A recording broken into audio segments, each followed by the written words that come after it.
Oh, il fait chaud là. Très chaud. J'ai toujours pensé que les vieux monsieur et les vieilles dames portaient en eux le poids de toutes ces années passées sur Terre.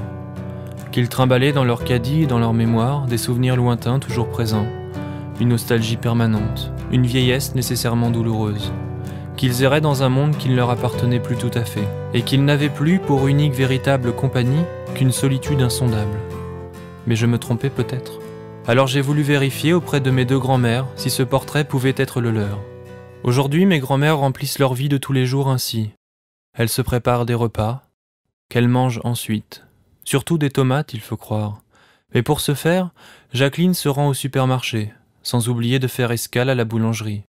Tandis que Denise profite des marchands ambulants. Et après un bon repas, il n'est pas rare qu'elles s'accordent une sieste reposante et réparatrice, avant de reprendre le cours de leur activité quotidienne. Elles vont étendre leur linge, avant de peindre des marines dans leur jardin. Elles s'informent des nouvelles du monde, en lisant Ouest France. Elles arrosent leurs plantes. Il arrive même parfois qu'elles se mettent à éclater des bulles de plastique. Elles rendent visite à leurs copines, reçoivent leurs voisines pour le goûter ou un autre de leurs petits-fils. Elles plantent des clous, elles se baladent dans les rues du village ou dans les allées du château. Elles s'accordent un peu de distraction en partant à la chasse aux mouches. Elles regardent la télévision, notamment Question pour un champion, et quelquefois elles ne font rien du tout. Elles restent en contemplation, en silence.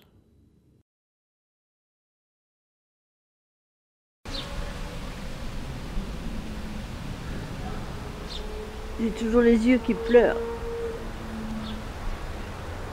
Ils sont sensibles ? Ah oui. Chez mes deux grands-mères, on trouve toutes sortes d'objets.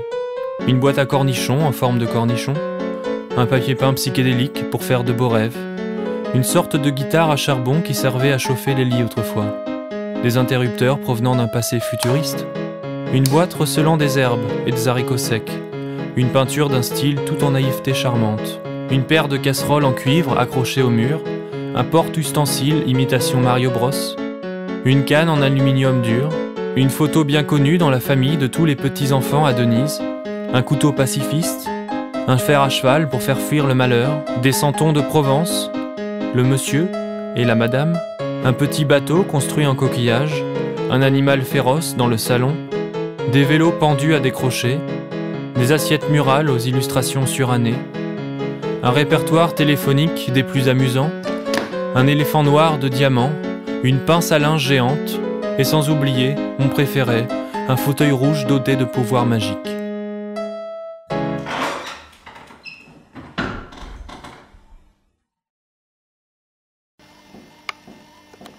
Oui, si je trompe. Et t'en fais pas exprès là ? Ah mais non, pas du tout. Hein. Ah non. Ça dépend des moments. Il y a des moments, il y a des moments quand je regarde le journal, ça me le fait beaucoup. Là, je fais attention. Non, ça se calme. Tu sais, c'est difficile. Hein. Allez, hop, c'est fini. Et ça te le faisait pas avant ? Non, depuis que j'ai fait ma dépression. Je me souviens que je passais par-dessus le muret pour rentrer chez Jacqueline. Je me souviens de l'épicier ambulant qui venait déjà vendre ses produits à Denise. Je me souviens du bac à mauvaises herbes, le bac à ténèbres, qui paraissait aussi immense qu'une piscine à l'abandon. Je me souviens des recommandations que me faisait Denise à propos du virage dangereux qui se trouvait près de chez elle. Je me souviens de la jungle, des lianes recouvrant les constructions de la civilisation. Je me souviens de la descente que j'empruntais à vélo pour le plaisir de la vitesse et du danger.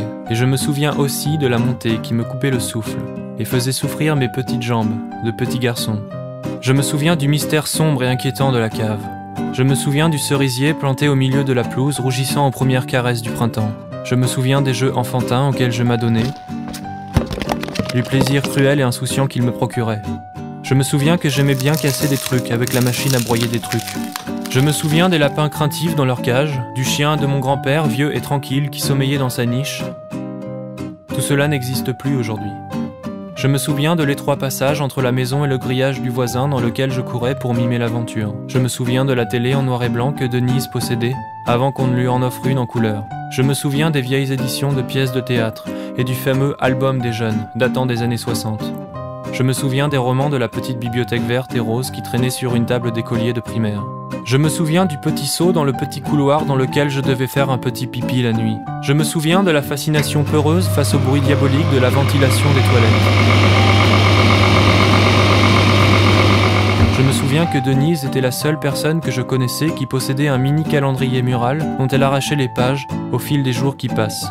Je me souviens du succulent riolet, de cette boîte en fer qui contenait les magies nécessaires à la préparation d'un bon 4 heures, de l'odeur typique du pain grillé matinal. Je me souviens enfin du globe que j'adorais faire tourner plus vite que le vrai et sur lequel je rêvais des départs futurs, de ceux que l'on se promet alors de faire un jour, quand on serait grand. Je me souviens de mes grands-pères. Je me souviens de mon grand-père paternel. Je me souviens de Bernard Génissel. Je me souviens de ses yeux allongés que j'ai reçus en héritage. Je me souviens de sa casquette et de ses cheveux dégarnis. De sa lecture quotidienne du Ouest-France.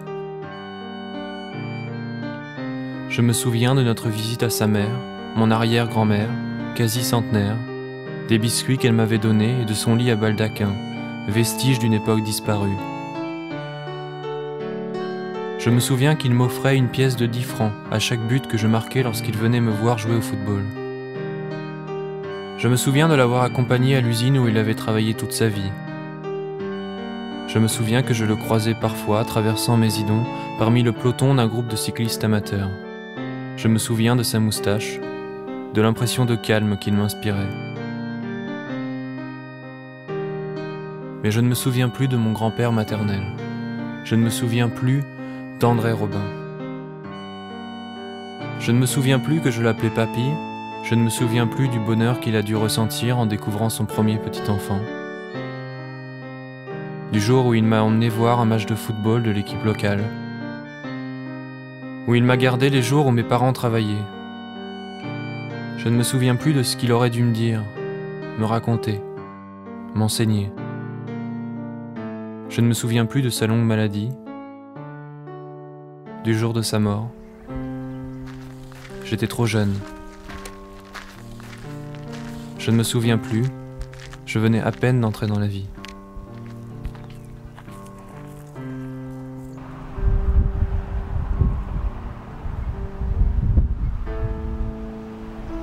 On se voit quand même un petit peu dégradé, hein, quand même.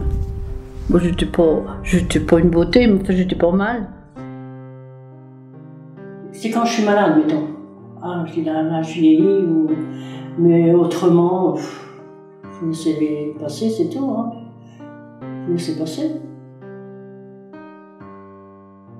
Je n'ai pas à me plaindre, je vois que je suis pas trop ridée.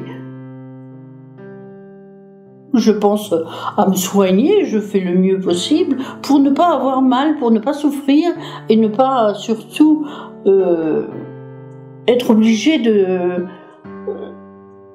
les ennuyer aussi dans leur vie.